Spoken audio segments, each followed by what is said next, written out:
Wherever you go, whatever you do, throw a little at it. Omax, Vest and Briefs. நேர்களுக்கு வணக்கம். தமிழ் ஜனம் digital exclusive நிகழ்ச்சிக்கு உங்களை வரவேற்கிறோம். மத்திய கிழக்கு போரில் அமெரிக்காவுக்கும் இஸ்ரேலுக்கும் அடுத்தடுத்து ஷாக் கொடுத்துக்கிட்டு இருக்கு ஈரான். அது என்ன அப்படிங்கிறத இந்த வீடியோவில் டீட்டெயிலாக பார்த்துடலாம் வாங்க. முதல்ல இந்த போரை ஈரானுக்கும் இஸ்ரேலுக்கும் ஈரானுக்கும் அமெரிக்காவுக்கும் அப்படிங்கிறதுலேருந்து ஒரு பிராந்திய போராக மாற்றினதுலேயே ஈரான் பெரிய அளவு வெற்றி கண்டுருச்சு. அதையெல்லாம் தாண்டி நேற்று இரவு IRGC என்று அழைக்கப்படுகிற ஈரானிய படைகள் 37வது வேவ் அட்டாக்கை நாங்கள் தொடங்கினோம். அதை கிட்டத்தட்ட 3 மணி நேரம் இடைவிடாமல் டெல்லவிவ் நகரம் மீதும் அமெரிக்க தளங்கள் மீதும் தாக்கணும் அப்படின்னு சொல்லி நேற்று ஒரு செய்தி வெளியிட்டிருக்காங்க. குறிப்பாக இதில் அவங்க என்ன பண்ணியிருக்காங்க அப்படின்னா, நேற்று நடத்தின தாக்குதலில் அவங்க யூஸ் பண்ண எல்லா ஏவுகணைகள்லையும் மல்டி வார்ஹெட் ஏவுகணையாக பயன்படுத்தியிருக்காங்க. இந்த மல்டி வார்ஹெட் அப்படிங்கிறது ஒரு குறிப்பிட்ட தொலைவில் போய் வெடித்து அதிலிருந்து பல்வேறு இலக்குகளை தாக்கக்கூடிய சின்ன சின்ன ஏவுகணைகள் பல இடங்களில் குறிவைத்து தாக்கும். இதை சமாளிக்கிறது ரொம்ப கஷ்டம். இதை ஏர் டிஃபென்ஸ் வச்சு தடுத்து அழிக்கிறதும் ரொம்ப கடினமான விஷயம்.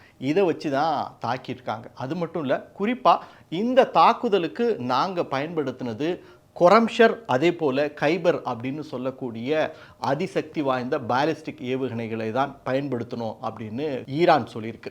எந்தெந்த இடங்களையெல்லாம் நேற்று இரவு ஈரான் தாக்கியிருக்காங்க அப்படிங்கிறது குறித்து பல மீடியாக்களில் செய்தி வெளியாகிட்டே இருக்குது. அதில் முக்கியமானதெல்லாம் நம்ம இப்போது பட்டியலிட்டு பார்க்கலாம். முதல்ல இஸ்ரேலுடைய சேட்டலைட் கம்யூனிகேஷன் சென்டரை தாக்கி சேதப்படுத்தியிருக்காங்க. இது டெல்லவிவ் நகரில் தெற்கு பகுதியில் இருக்கதா சொல்லப்படுகிறது. இந்த சேட்டலைட் கம்யூனிகேஷன் சென்டர் மூலமாக தான் இஸ்ரேல் எல்லா இராணுவ தளங்களையும் கம்யூனிகேட் பண்ணிக்கிற ஒரு இடமாக பயன்படுத்திக்கிட்டு இருந்தாங்க. இதை தாக்கி சேதப்படுத்தியது இஸ்ரேல் இராணுவத்திற்கு ஒரு மிகப்பெரிய பின்னடைவாக பார்க்கப்படுகிறது. இதை IRGC பெரிய அளவில் விளம்பரப்படுத்தியிருக்காங்க. நாங்கள் இதை எதிர்பாராத ஒரு தாக்குதலாக நடத்தி அவங்களுக்கு ஒரு பெரிய ஷாக்கை கொடுத்துருக்கோம் அப்படின்னு. சரி, இரண்டாவதாக ஈரான் இராணுவம் நடத்திய தாக்குதல்னு பார்த்தீங்கன்னா, ஹைஃபா நகரத்தில் இருக்கக்கூடிய ஹைஃபா துறைமுகத்தில் இஸ்ரேலினுடைய நாவல் பேஸை தாக்கி அழிச்சிருக்காங்க. இதை எப்படி தாக்கியிருக்காங்க அப்படின்னா, அண்டர் வாட்டர் ட்ரோன் மூலமாக தாக்கியிருக்காங்க. இதில் 2 கப்பல்கள் வெடித்து சிதறி நெருப்பாக வந்து கொண்டிருக்கிற வீடியோ எல்லா ஊடகங்கள்லையும் வந்து கொண்டு இருக்கிறது. இந்த வீடியோக்களை தொடர்ச்சியாக IRGC டெலகிராம் மூலமாக உலகத்தில் உள்ள எல்லா இடங்களுக்கும் பரவுற மாதிரி தொடர்ச்சியாக அனுப்பிக்கிட்டே இருக்கிறாங்க. இன்றைக்கு பார்த்தீங்கன்னா, அமெரிக்காவும் இஸ்ரேல் கூட்டுப்படைகள் நடத்தக்கூடிய தாக்குதல்களின் வீடியோக்களை விட ஈரான் தாக்கக்கூடிய வீடியோக்கள் தான் ஊடகங்களில் அதிக அளவில் பகிரப்பட்டு வருகிறது. எந்த ஊடகங்களில் நாம் சர்ச் பண்ணாலும் ஈரான் இதை தாக்கிட்டாங்க, ஈரான் இந்த இடத்தை தாக்கிட்டாங்க அப்படின்னு அமெரிக்க தாக்குதல்களை விட அதிக அளவு ஈரானிய தாக்குதல்களை பற்றிய வீடியோ வந்து கொண்டே இருக்கிறது. சரி, அப்போ நம்ம ஒரு நிலைப்பாட்டுக்கு வரும். இந்த போரில் ஈரானுடைய கை ஓங்குகிறதா அப்படின்னா இல்லை. அமெரிக்காவினுடைய சென்ட்ரல் கமாண்ட் சென்டர் அவங்க ஒரு வீடியோ வெளியிட்டிருக்காங்க. அந்த வீடியோவில் பார்த்தீங்கன்னா, ஈரானுடைய ஒரு மிகப்பெரிய லாஜிஸ்டிக்கல் ஃப்ளைட்டு டெஹ்ரான் நகரில் நிற்குது.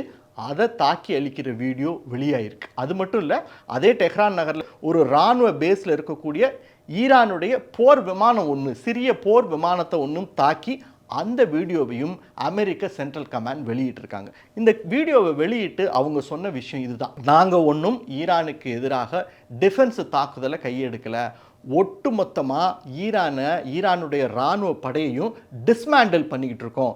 ஏற்கனவே நாங்கள் ஈரானுடைய கப்பற்படையை முழுவதுமாக அழித்து விட்டோம். இப்போ எங்களுடைய அடுத்த இலக்கு ஈரானுடைய விமானப்படைகளை முழுவதுமாக இல்லாமல் பண்ணுறது தான். இதையெல்லாம் நாங்கள் முடிச்சிட்டோம் அப்படின்னா ஈரான் கைவசம் இருக்க போது ஏவுகணை மட்டும்தான்.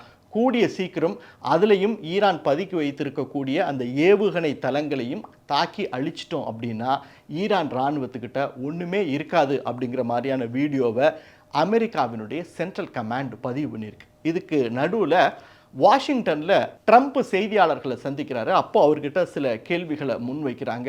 இந்த போரில் உங்களுடைய கால்குலேஷன் தவறாயிடுச்சு, அமெரிக்க படைகள் நிறைய தாக்குதல்களை வாங்கிட்டு வரதா ஊடகங்களில் செய்தி வெளியாயிட்டு இருக்கே அப்படிங்கிறத அதை ட்ரம்ப் அப்ரப்டாக மறுக்கிறாரு. இல்லை, நாங்கள் இன்னும் 2-3 நாளில் இந்த போரை முடிக்க போகிறோம், போர் முடிவுக்கு வரக்கூடிய சூழ்நிலை வந்துருச்சு அப்படின்னு சொல்கிறார்.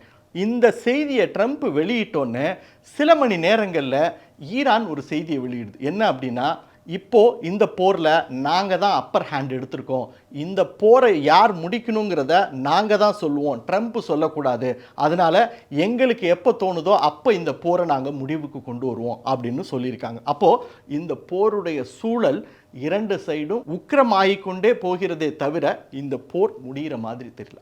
இதுக்கு நடுவில் இந்தியா ராஜதந்திர ரீதியாக சில நடவடிக்கைகளை எடுத்து ஹர்மூஸ் ஸ்ட்ரெயிட்ல இருந்து இந்தியாவுக்கு வர வேண்டிய ஒரு ஆயில் டேங்கரை மும்பை துறைமுகத்துக்கு கொண்டு வந்துட்டாங்க. மொத்தம் ரெண்டு, ஒன்று பரிமல், இன்னொன்று புஷ்பக் அப்படின்னு சொல்கிறாங்க.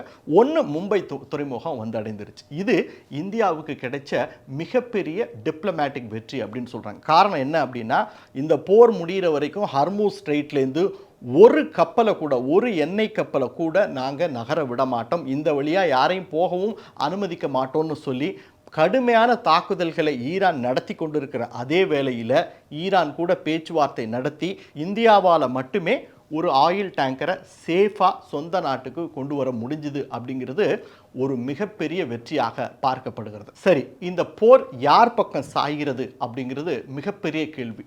தொடர்ச்சியாக ட்ரம்ப் கொடுத்துக்கிட்டு இருக்க ஸ்டேட்மெண்ட் என்ன அப்படின்னா, நாங்கள் ஈரான் இராணுவத்தை முழுவதுமாக தும்சம் பண்ணிட்டோம், இந்த போரில் நாங்கள் ஜெயித்து கொண்டு வருகிறோம் அப்படின்னு. ஆனால் போர் நிபுணர்கள், வார் எக்ஸ்பர்ட்ஸ் என்ன சொல்கிறாங்க அப்படின்னா, இந்த போரில் அமெரிக்கா ஜெயிக்குது அப்படின்னா நிச்சயமாக அமெரிக்காவினுடைய தரைப்படைகள் ஈரானுக்குள்ளே நுழைஞ்சிருக்கணும். காரணம் என்ன அப்படின்னா, ட்ரம்ப் இந்த போரை தொடங்கும் பொழுது நாங்கள் ஈரானில் ஆட்சி மாற்றம் கொண்டு வருவோம் அப்படின்னு. அப்போது ஒரு ஆட்சி மாற்றத்தை கொண்டு வரணும் அப்படின்னா அமெரிக்க தரைப்படைகள் ஈரானுக்குள்ளே நுழைஞ்சிருக்கணும். இது வரைக்கும் அது நடக்கலை. அப்படிங்கும்போது இந்த போரில் வெற்றி பெற்றுரும் அப்படின்னு ட்ரம்ப்பால் சொல்ல முடியாது. அது வேண்டாம், குறைந்தபட்சம் ஹர்மூஸ் ஸ்ட்ரெயிட்லேருந்து வழக்கம் போல எண்ணெய் கப்பல்கள் போவதற்கான ஏற்பாடுகளை அமெரிக்க இராணுவம் செய்திருந்தாலே குறைந்தபட்ச வெற்றியாக கூட இதை கன்சிடர் பண்ண முடியும். ஆனால் இந்த ரெண்டையுமே செய்யாதனால நிச்சயமாக இந்த போரில் அமெரிக்கா தான் அடி வாங்கிக்கிட்டு இருக்கு அப்படிங்கிறது தான் பல வார் எக்ஸ்பர்ட்ஸோட கருத்து.